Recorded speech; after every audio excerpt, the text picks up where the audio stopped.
Habemus Papam.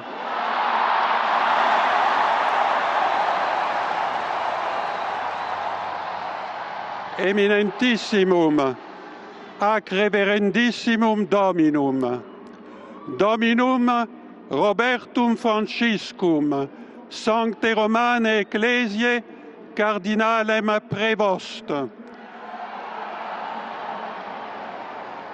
qui sibi nomen imposuit Leonem XIV.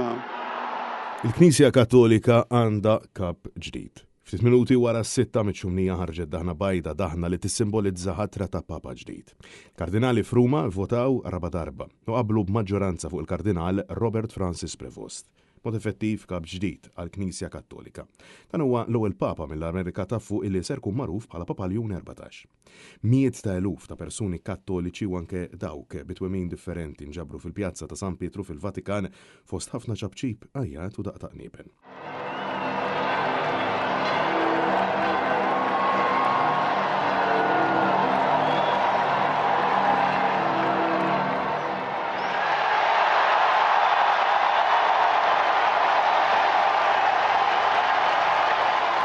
Fuq il-diskors tiegħu kif indirizza l-miet ta' eluf fil-inġabru fil-Pjazza San Pietru, Papa Leon 14 viżibilment emozjonat saħaq li din it-tislima ta' paċi tilħaq lil kull familja fid-dinja kollha. U saħaq illi l-aħħar barka ta' Papa Franġisku għadha tidwi f'widnejn kulħadd u nsista li nsabu f'idejn Alla, u daqstant il-ħażen mhux se jkun qiegħed jirbaħ. Dio ci vuole bene, Dio vi ama tutti e il male non prevarrà.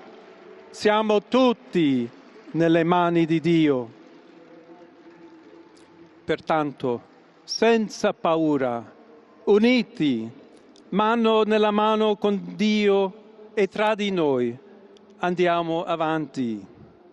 Siamo discepoli di Cristo. Papa Leon 14 ħeġġeġ lil kulħadd sabiex nibnu l-pontijiet bil-għan li nkunu poplu wieħed f'paċi u dialogu.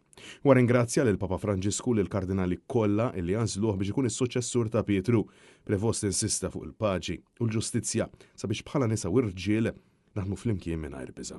Voglio ringraziare anche tutti i confratelli cardinali che hanno scelto me per essere successore di Pietro e camminare insieme a voi come Chiesa unita, cercando sempre la pace, la giustizia, cercando sempre lavorare come uomini e donne fedeli a Gesù Cristo, senza paura, per proclamare il Vangelo, per essere missionari. Saħaq ukoll dwar il-bżonn li l-Knisja tkun viċin dawk li qed isofru fit-tbatija.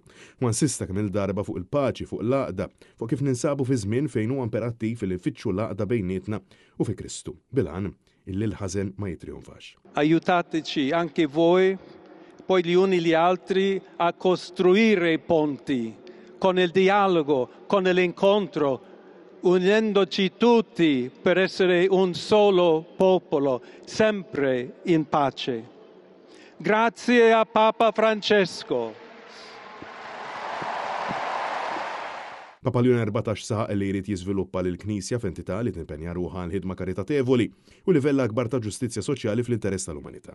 Prevost twilet f'Chicago fl-1955 u kien ordnat qassis lura f'Ġunju tal-1982 bħala Agustinjan, fl-età ta' 69 sena. Prevost serva bħala il-prefett tad-Dikasteru tal-Isfijiet kif ukoll bħala l-President tal-Pontifikal tal-Kummissjoni tal-Amerika Latina mażul propju minn Papa Franġisku f'Jannar tal-2023.